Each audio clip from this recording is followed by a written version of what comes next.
Va falloir qu'on parle de cette dinguerie, les gars. Vous avez entendu parler de l'attaque à Monaco hier? Bah figurez-vous que le mec qui était visé est un oligarque ukrainien recherché par le gouvernement ukrainien depuis bien longtemps et le gars se cachait à Monaco. Car ce même oligarque est accusé d'avoir des liens économiques en Crimée. En gros, je vous ai déjà expliqué pendant plusieurs années que l'Ukraine était le pays le plus corrompu d'Europe, pays que l'on a financé nous, les Français, avec vos impôts, pour aller financer la guerre d'un dégénéré complètement corrompu. Bah figurez-vous que cet oligarque qui est recherché par Volodymyr Zelensky et par le gouvernement ukrainien, parce que le mec s'était exilé à Monaco, a subi hier une tentative de meurtre. Alors faut savoir qu'il y a une bombe qui a explosé donc, au pied de là où il habite. Sa femme va se faire amputer des 2 jambes. Son fils, lui, a été opéré avec succès. Et c'est ce fameux oligarque il s'appelle Vadim Ermolaev, donc lui, pareil, a été blessé, mais ses jours ne sont pas en danger. Donc j'aimerais bien qu'Emmanuel Macron nous fasse une petite intervention pour nous expliquer comment son copain, que les Français financent depuis 2022, se permet d'aller mettre des cibles sur la tête de certains de ses copains corrompus sur le territoire français. Parce que les gars, qu'on se le dise, si ça avait été un oligarque ukrainien qui était recherché par le gouvernement russe, on aurait mis une étiquette d'attentat sur la Russie directement, mais comme là on sait très bien que ça vient du gouvernement ukrainien, bizarrement on se cache en France. Il doit y avoir que Macron qui a le droit d'en parler de tout ça.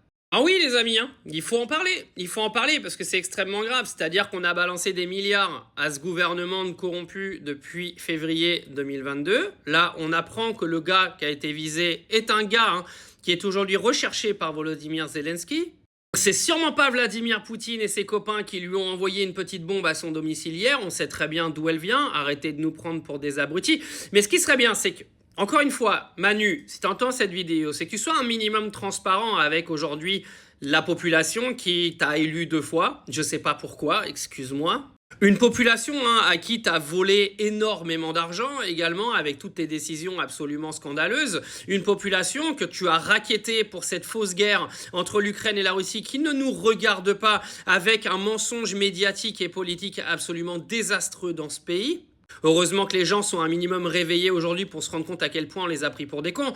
Mais ce qu'il faut dire, dis-le Manu, fais une interview télévisée. Dis-nous clairement que cette tentative qui a eu lieu hier, qui est un attentat, c'est un attentat sur le territoire français, a été commandité par le gouvernement ukrainien lui-même pour aller tuer une famille d'un oligarque qui est aujourd'hui recherché pour soi-disant des liens économiques en Crimée occupée.